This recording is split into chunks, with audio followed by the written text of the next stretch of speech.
a day in my life as a kiringking wife. Gayon, huy, talaga naman. Dahil matagal-tagal nga ako walang upload ng mini vlog, nagpahinga lang ako mga day. Dahil alam nyo na talagang gusto ko munang kumirengkeng kaysa mag-vlog. Kaya naman, no? Aba, masarap kayo kumirengkeng, lalo na kay Mister. Huy, talaga naman kalande. Alam niyo naman ako, isa akong dakilang kiringkeng. Hoy, kay Mister lang ha, hindi ko kani-kanino diyan sa tabi-tabi. Kaya naman kayo Kaya naman, ari, bilang paghahanda nga sa pag-uwi ni Mister mamayang gabi, ibinilad ko na nga lang muna sa araw aring aming kutso para matanggal yung mga bakas ng kahapon, mga talsikan. Kaya naman, uy, taga naman yung talsikan. Siyempre, yung pawis namin ni Mister nagsisitalsikan. Ano, iniisip nyo kayo talaga, napakadumi ng mga isip nyo. Talaga naman, kaya naman kayo. Kaya naman, ari, inilabas ko na nga lang muna aring mga gamit namin na talaga naman itinambak na ni Mister din sa kwarto namin. Kaya naman talaga kagigil.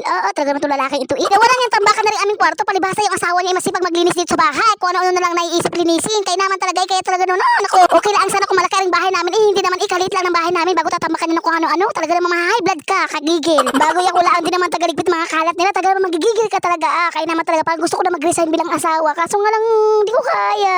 Huy, talaga masikringking ka. Kaya naman aring sa mga high blood nga ako sa mga bubuti Mister na nakatambak na din sa kwarto namin. Ipinaikot ko na nga lang aring aming higaan. Para naman may ibang posisyon namin ni Mister. Huy, talaga naman kakiringking mo talaga kalande. Matagal ko na kasi talagang gusto ikutin nga aring aming higaan. Kaso nga lang yung Mister ko natutol. Hindi ko alam kung bakit. Siguro ayun yan ang namin, posisyon ng nakaraan. Huy, taga naman, wag mo na sabihin. Alam niyo naman ako si Delda, lahat na ikuninto ko sa inyo, wala na ako inilihim sa inyo kahit isa. Kaya naman kayo, talaga naman. Kaya naman rin, pinagpag ko na nga lang muna aring plastic na sapit na sa aming higaan. Pati nga aring karton, inangat ko nga para nga mawala-wala man laan yung mga alikabok-alikabok diyan, yung mga alam niyo na. Huy, taga naman. Yung mga bakas ng tuhod namin ni Mr. Talaga naman, ayoko na magsalita. Kasi baka mabuking kami. Kain naman ang kakiri. Bago ginabit ko na nga rin itong Merry Christmas and Happy New Year na kortina para wala lang, para Pasko na din sa kwarto namin. And a Happy New Year. Gayon baga, huy, talaga naman nakanta ka pa. Abay lang buwan na lang yung magpapasko na bago yung ibang may mga trabaho din, mga katanggap ng 13 month, may bonus, kami nasa bahay, tagalinis lang, wala kami matatanggap, kundi ano lang kaya naman. Sana na lang talaga may natatanggap na bonus. Ano pagsapit ng Pasko, may bonus na sila, kami wala. Huy, wag ka na kumanta.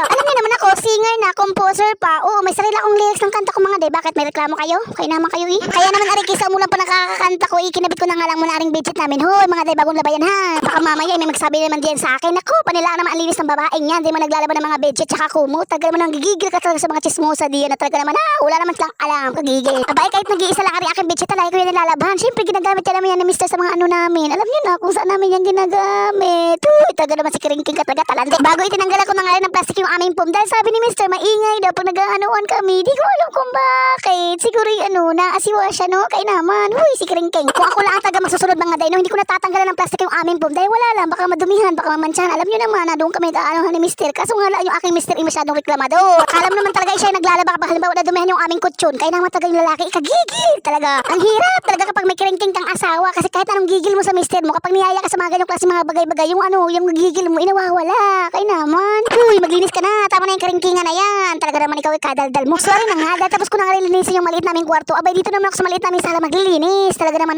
Abay, kahit maliit lang aring bahay namin punong-puno rin ng alikabok. Kaya naman. Di ko alam kung bakit. Palibhasa kasi open 24/7 na rin aming mga bintana. Kaya man nagsipasukan na yung mga alikabok. Oo, gayon nga. Kaya naman talaga naman Kaya naman aring marinig nyo wala nang ginawa kundi maglinis, magpunas na kung ano-anong mga anik diyan. Talaga naman nakakapagod na mga day. Diyos ko day. Bago aring walis ko ikaunti na lang isusuko na kalbo na paano ba naman araw-araw ko bang ginagamit sa pagwawalis, maglilinis sa bahay. Sino bang hindi makakalbo diyan? Kaya naman Kung makapagsalita lang siguro itong walis abay pinagmumura na ako nito sa taga ng serbisyo niya sa akin. Ay siya hayain na kapag halimbawa nakabili ako ng kulay green na walis, pwede ka na mag-resign. Huy, talaga naman pati walis kinakausap mo pa. Kaya naman kang babae. Naalala ko nga dati mga day siguro grade 4 ako noon. Sa tuwing maglilinis na ako ng bahay namin, ilay yung kinakausap yung aming walis. Di ko alam kung bakit. Palibhasa nga dati pa talaga mga day siguro nag-edad nga ako ng 12 years old. Hilig ko na talaga maglinis ng bahay namin. Kahit yung bahay namin ikunti na lang masisira na ng bagyo. Kaya naman. Bago yung mga kapatid ko wala man lang pakialam kahit nagkadakuban ako kakalinis ng bahay namin. Panay ang gala. Kaya naman. Ako naman dahil takot na ako sa pamalo dati mga day. Wala na akong ginawa kundi maglinis ng bahay namin sira-sira. Oo, kagigil. Then one morning, huy, si English. Wag na mag-English. Kaya naman ka. Ihayain namin sa lang makapag-English kaya naman kayo. Dahil sobrang hilig ko nga maglinis ng bahay namin noon sa probinsya mga day. Naisipan ko na mag-decor sa loob ng bahay namin. Ang kaso nga lang mga day, wala nga ako pang decor. Kaya naman. Bago paglabas ko nga ng bahay namin, nakita ko nga yung halaman ng kapitbahay namin na nakalagay sa paso. Kaya kinuha ko siya mga day.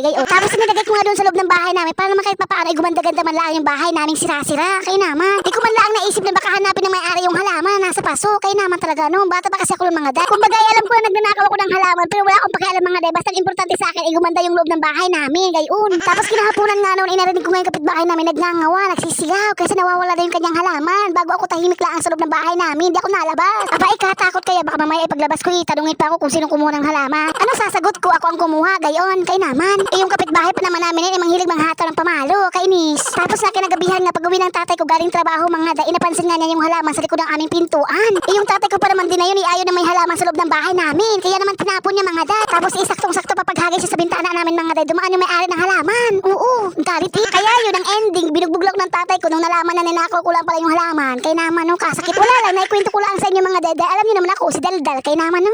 Kumbaga ina-share ko lang sa inyo yung karanasan ko nung ako ay bata pa. Huy, huwag ka nang kumanto. Ay siya, hanggang dito na lang muna mga day dahil mawalis pa nga ulit sa may kusina namin bago yung mamaos pa nga rin ninyo. Kaya naman no, talaga naman eh. Hanggang dito na lang mga day, maraming salamat sa panonood. Paalam! Mahal ko kayo kahit kiringking at nagnakaw ako ng paso. Oo,